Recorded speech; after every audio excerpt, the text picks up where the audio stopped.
도박판 되어버린 주식시장, 국민연금이라도 지켜야 한다. 국민연금과 각종 연기금 그리고 개미들의 비투까지 이재명 정부의 주식 장려 정책을 믿고 국민들은 주식시장으로 올인했다.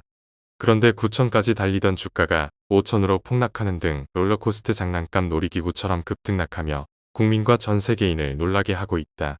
이재명 정부 들어 정치, 경제, 국방안보, 사회문제 등에서 건강한 평가를 받을 부분이 단 한 곳도 없는 것 같다. 즉, 이재명 정부가 대한민국 각 분야의 상식과 기본을 완벽하게 허물고 있는 듯하다. 이런 혼돈의 와중에 특히 국민의 노후를 책임지고 있는 국민연금만이라도 지켜야 한다는 절박한 심경으로 성명을 발표한다. 도박판이 되어버린 한국 주식시장. 주식시장은 상대적으로 변동성이 큰 시장인지라 시장의 급변을 막기 위해 사이드카와 서킷브레이커라는 경보장치를 두고 있다. 가장 강력한 경보 서킷브레이커 제도가 도입된 건 1998년이다. 이후 2025년까지 27년 동안 총 12회가 발동되었다. 2000년 닷컴버블 붕괴, 2001년 9.11 테러 여파, 그리고 2020년 코로나 팬데믹 초기 열흘간 4번 발동됐던 사례가 대표적이다. 그런데 2026년 상반기에만 벌써 6번이 발동되었다. 지난 27년간 12회의 절반이 이재명 정부의 올 상반기 6개월 사이에 몰렸다. 더구나 7월에는 사이드카가 27회 발생하는 등 정상적인 주식시장의 모습을 완전히 상실했다는 지적을 받고 있다. 이처럼 한국 주식시장이 도박장이 되어버린 가장 큰 책임은 이재명 대통령과 민주당에게 있다.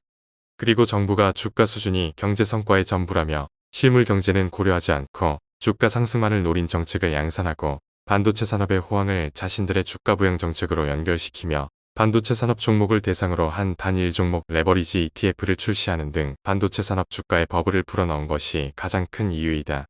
주가는 정책뿐 아니라 산업의 사이클, 기업 경영의 성과, 산업의 시혜성, 글로벌 유동성 등 정부가 관리할 수 없는 수없이 많은 변수가 영향을 미친다는 것을 무시한 단견에 기인한다 할 것이다. 개미 투자자들 피눈물 이재명 정부가 책임져라. 주식시장의 급변은 대부분의 개미 투자자들에게는 악몽이 된다.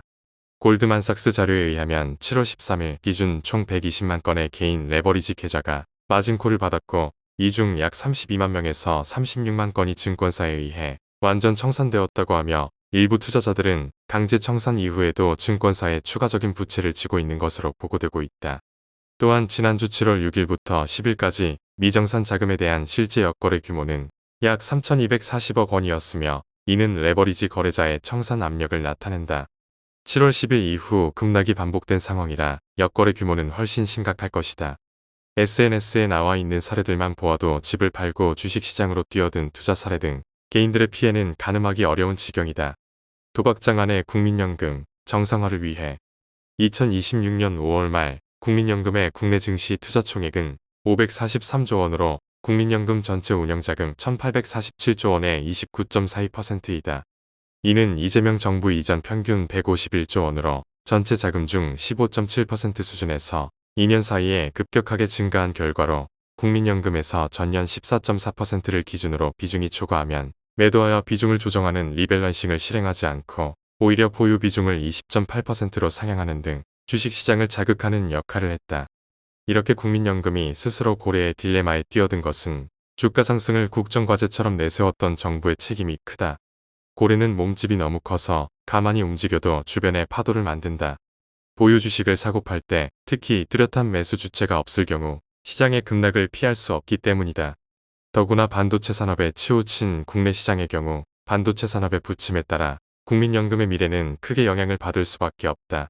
최근 반도체 산업 주식의 폭락으로 AI 산업에 집중 투자하면서 레버리지를 활용해서 약 450%의 수익률을 올리고 있던 레오폴드 아셈블레너의 펀드가 청산당한 사례와 노벨경제학상 수상자들이 참여하고 러시아 채권에 집중 투자하여 명성을 얻고 있던 롱텀 캐피탈이 파산한 사례 등은 특정 종목, 특정 산업에 집중된 국민연금의 미래가 결코 낙관적일 수 없다는 것을 보여준다.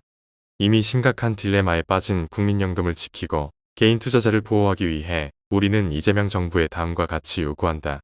첫째, 김용범 정책실장을 즉각 경질하고 이재명 대통령을 비롯한 정부 관계자는 주식을 경제 영역에 맡기고 정치적 활용을 중단하라. 둘째, 기업 성장을 위해 노동법, 상법, 중대재해처벌법, 노란봉투법, 주 52시간 근무제 등 반기업 규제를 과감하게 개혁하라. 셋째, 기업가 정신을 가로막는 상속증여세를 폐지하고 법인세, 배당세 등의 기업 친화적 세제 개편을 즉각 추진하라.